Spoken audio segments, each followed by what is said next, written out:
Kiedyś z moim rodzeństwem, kiedy jeszcze byliśmy wszyscy razem, mieszkaliśmy w domu, zrobiliśmy taki prezent pod choinkę naszym rodzicom.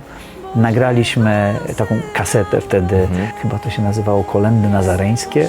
Taka, Dobre, gra słów. Gra słów od naszego nazwiska i tam właśnie jakaś ukraińska kolenda.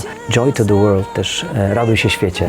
Też mieliśmy jakąś tam swoją wersję, parę tych utworów zarejestrowaliśmy i to już był też jakiś owoc moich tam poszukiwań, więc parę takich tematów znaliśmy. Zresztą w 2003 roku niektóre z tych utworów pojawiły się na koncercie telewizyjnym kolędowym.